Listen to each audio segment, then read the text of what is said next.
The course of power trends and control drives. In the last class, we already started the unit 5, that is the rotor side control of the reverse induction motor.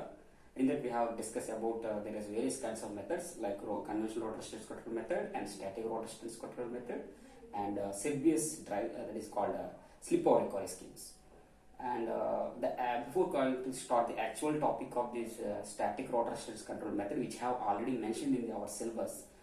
So in order to understand that topic, we have the little knowledge over that conventional rotor resistance control method. What are the drawbacks in the conventional rotor resistance control method? And after that, we go for the actual topic, that is the static rotor resistance control method. So this is the first one, is the rotor resistance control method. This is the conventional rotor resistance control method. This is the representation, that is the main diagram of a three-phase induction motor with rotor resistance control method. With the help of some rheostat, that is the primary resistors, which are inserted in the rotor side of a three-phase induction motor. Because of three-phase, especially we are using the three-phase slip-ring induction motor, then we can easily add some external resistors to the rotor side of a induction motor through slip rings and brushes. This is the external resistance. Let us say this external resistance is R2, or otherwise sometimes we do know another.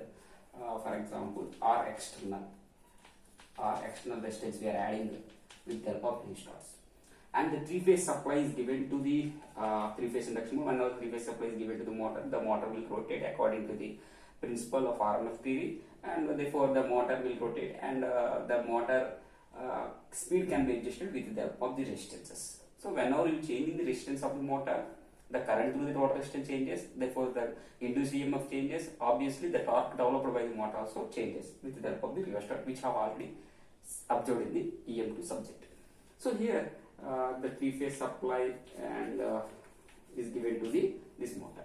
So without applying any resistance control methods or any kind of methods, what are the actual torque developed by the motor? We are not applying any speed control techniques. What is the torque developed by the motor? T is equal to 3 by omega s into V square into R2 dash by S plus R2 dash by S whole square plus X2 dash, which I have already seen in the previous unit, that is unit 4, in the introduction of the classes, where R2 dash is the rotor resistance referred to stator, X2 dash is the rotor reactance referred to stator, and V is the supply voltage, terminal voltage, that is three-phase supply is given to that motor at a particular phase.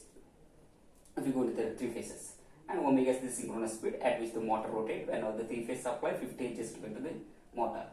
So T is equal to 3 by omega s into V square into R2 dash by S by R2 dash by S whole square plus X2 dash whole square. So these are the things we have already observed in the unit 4 starting introduction classes. So here I am going to say here main thing in this topic is, main theme of this topic is, by adding this external resistance, how the torque of a motor you added. So adi manam prove chestam. So let us assume that that initially the induction motor having the rotor resistance is R2 dash, and while adding the extra resistance, that is called R external, we are adding external resistance, that is R external. Then what is the effective value of resistance? Now R2 double dash, I am using that R2 double dash, or some otherwise R effective is equal to R2 dash plus R external. So this is the when we are already the motor having the rotor resistance ఉంటుంది, external resistance ఏమవుతుంది R external, so total resistance ఏమవుతుంది R effective. In some type we will make it as R2 double dash also. So that is the substitute R effective in the place of R2 dash now, because of R2 dash is now changed from R2 dash plus R external, therefore R2 dash place లో R effect ని substitute చేస్తే equation ఎలా change ఉందో చూద్దాం. So this is the main.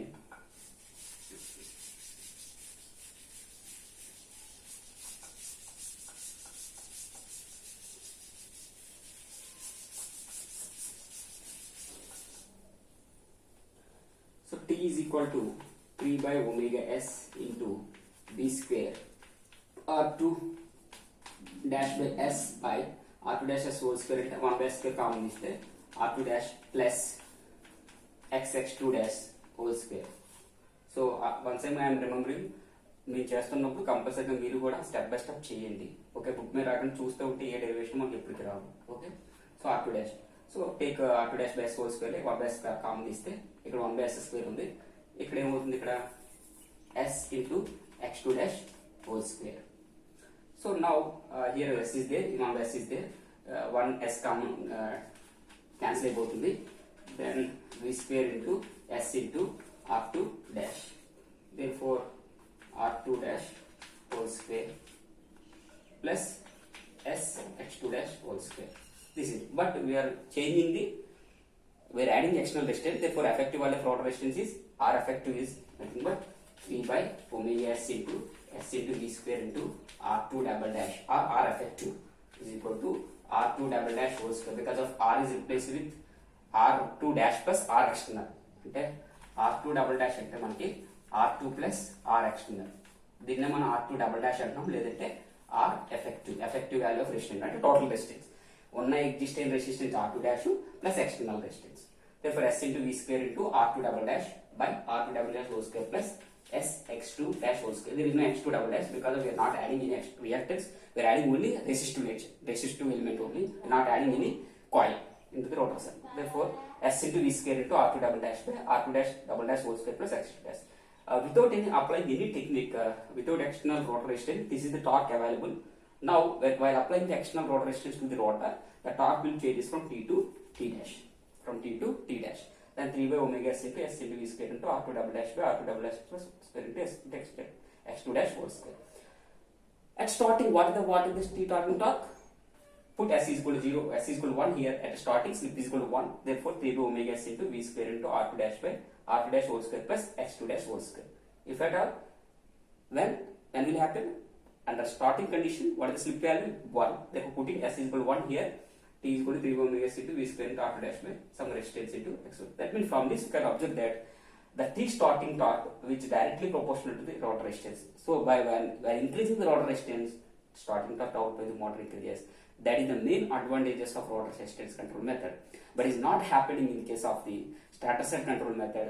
In case of starter set control method, we can change the torque speed characteristics. We cannot control increasing the starting torque of a motor with the help of these starter set control methods. We can change the starting torque of a motor, while in case of rotor set control method, especially applicable to our slip ring induction motor లో మాత్రమే starting torque కూడా increase చేసుకుంటూ torque speed characteristics కూడా change చేసే capability ఉంటుంది. So now with the help of the external rotor resistance t dash, that is r2 double dash, therefore t starting torque will be increases. Without applying here apply చేసినప్పుడు s equal to 1 here, s equal to 1 అంటే t dash tops ఏమవుతుంది, t starting dash అవుతుంది, ఇది t st అవుతుంది. Put s equal to 1 here, t starting వస్తుంది. ఇక్కడ ఉన్న equation put s 1 equal to slip 1 అంటే t st dash అవుతుంది. So is it clear? Similarly, you can observe that what is the maximum torque. So what is the maximum torque? T maximum is equal to, is proportional to some kind of v2 square by 2 x2. So this is the maximum torque available of the motor. So it is having independent of the rotor. Therefore, in the rotor resistance control method, especially in conventional rotor resistance control method, the T maximum, torque maximum is independent of the rotor resistance. We are increasing the rotor resistance or decreasing the rotor resistance. That is not affecting the maximum torque developed by the motor, but the slip at which maximum torque occurs depends upon the rotor resistance, because of which I have already seen these derivations while discussing about in the unit 4 introduction class, and also in the M2 subject we have already seen these equations.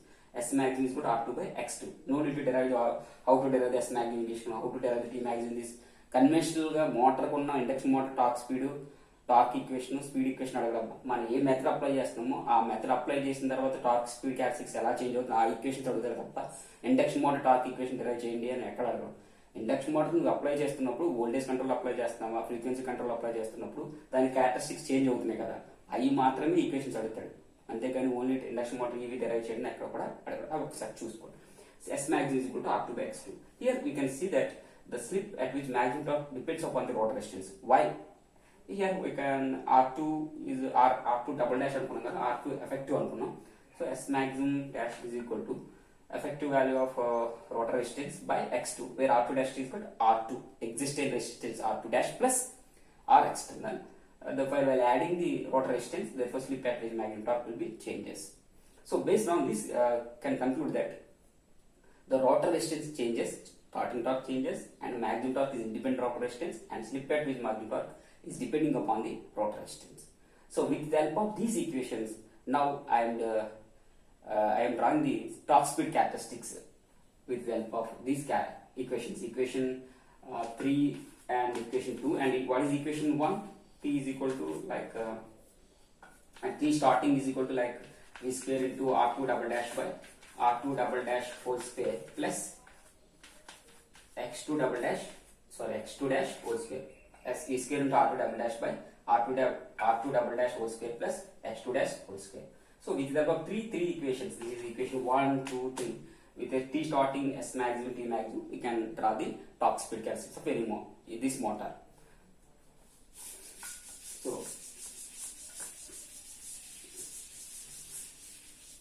So let us draw the torque speed characteristics of the rotor side control method, especially conventional rotor resistance control method apply చేస్తున్నప్పుడు rotor side characteristics ఎలా change అవుతుంది. So this is the torque, this is the speed curve. Without applying, so generally the torque speed characteristics are like that. We know that the induction motor torque speed is like this.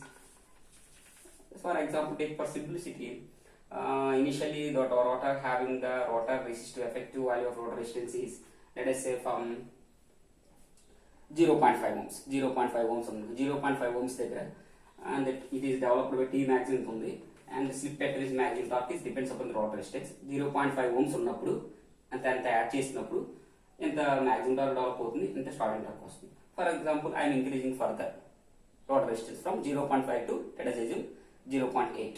What happened if the rotor resistance increases? From the equation 1 and 3 you can conclude that starting torque is as a function of rotor resistance, therefore starting torque increases. So but T max independent rotor resistance and the slip at which maximum torque depends upon the rotor resistance from 3 equations. Therefore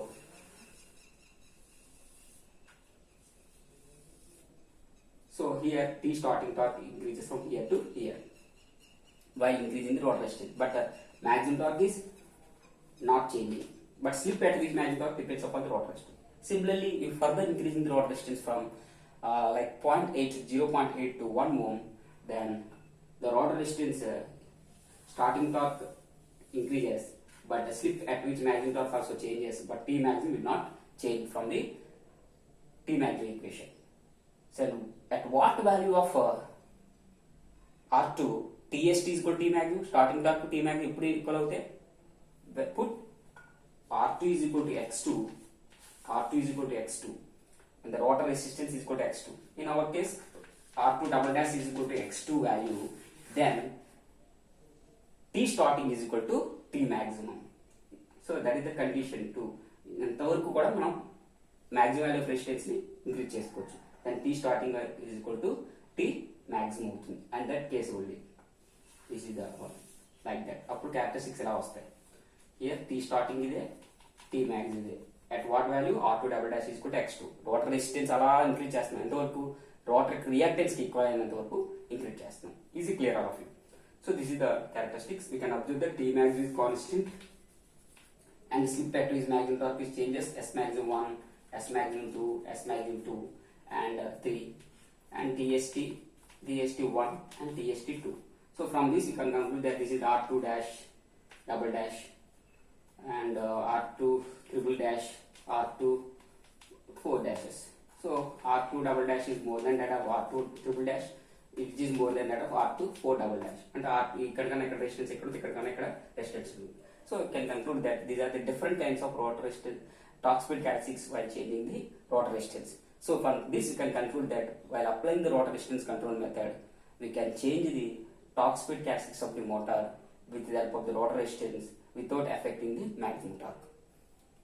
Okay, in the next class we are going to see the next method in the actual our syllabus, static rotor resistance control method. Thank you.